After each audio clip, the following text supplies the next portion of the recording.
Have you ever thought about the fact that every night, off the coast of Patagonia, an illuminated floating city appears in the middle of the ocean that can be seen from satellites? These are hundreds of foreign vessels extracting resources at the exact edge of our sovereignty.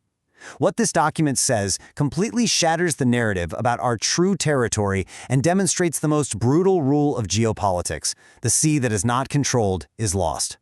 Welcome to Strategic Labs. Subscribe and like for more strategic analysis. That simple number right there, 201, marks the exact outer edge of the exclusive economic zone in the Argentine Sea. You know, while the whole world is usually obsessing over land borders, there's a silent, nightly scramble happening right on this invisible maritime line.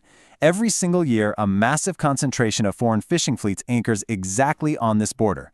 We're talking about a phenomenon so huge, the sheer volume of floodlights used by these ships to attract squid can literally be seen from outer space. They're operating in a highly contested economic frontier, extracting immense wealth right at the doorstep of national sovereignty. So, can you protect what you cannot patrol?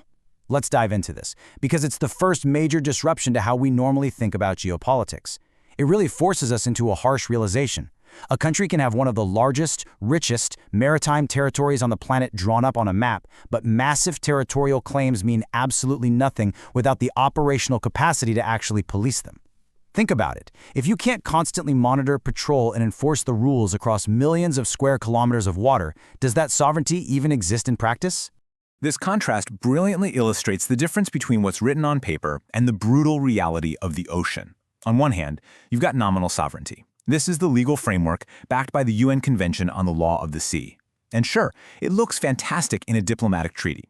But in the 21st century, real control isn't established by a piece of paper.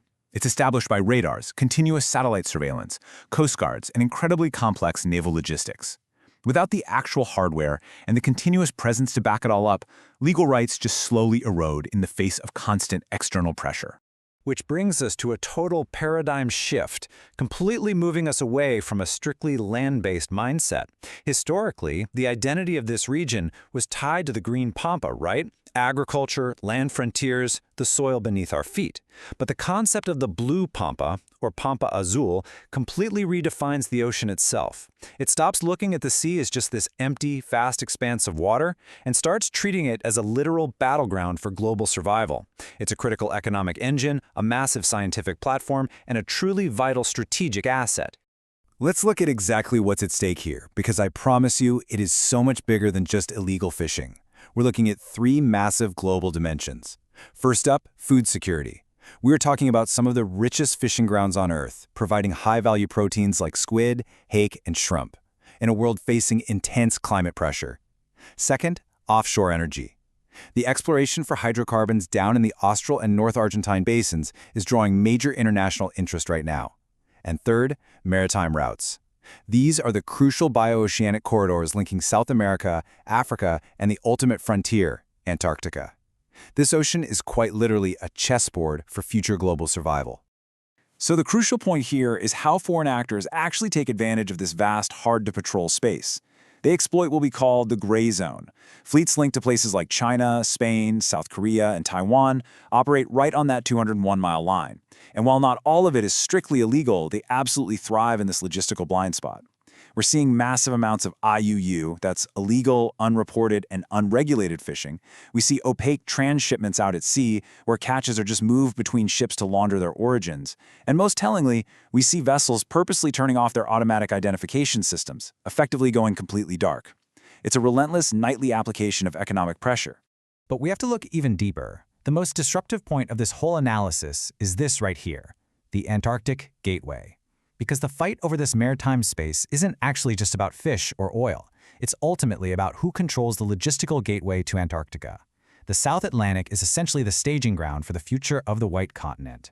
As global resources become scarce, Antarctica, with its scientific potential, strategic positioning, and completely untapped reserves, well, it's the ultimate horizon for global powers. Let's break down how this strategy actually builds. Step 1. Develop the southernmost ports. Step 2. Secure the maritime corridors. Step 3. Control the polar logistics. And Step 4. Gain long-term geopolitical advantage. Right now, the Antarctic Treaty limits militarization and freezes territorial claims. But geopolitics doesn't just stop. It just plays the long game. Global powers know that whoever builds that infrastructure and controls those logistics today is going to be the one holding an insurmountable advantage tomorrow. It's a literal race for positioning, and it's happening right now in plain sight. And you simply cannot analyze the South Atlantic without looking at the military realities on the board. It's a fascinating contrast. On one side, you have Argentina's undeniable geographic proximity and their incredibly long-standing tradition of Antarctic logistics. On the flip side, you have the British presence in the Malvinas or Falkland Islands. That provides immense global military projection, highly advanced logistical capacity, and dominant air and maritime surveillance. Both of these represent critical, competing strategic advantages that will absolutely determine who has the reach and the power to influence this polar gateway. Which brings us right back to our climax. It echoes the famous naval strategist Alfred Thayer Mahan, but updated for the 21st century. The sea that is not controlled is lost. This is the brutal geopolitical rule of the modern age. You can have the proximity, you can have the legal claims on paper, and you can certainly have the history. But if you lack the continuous capacity to monitor, manage, and actually project power over your maritime space, that space gradually ceases to be yours in practice.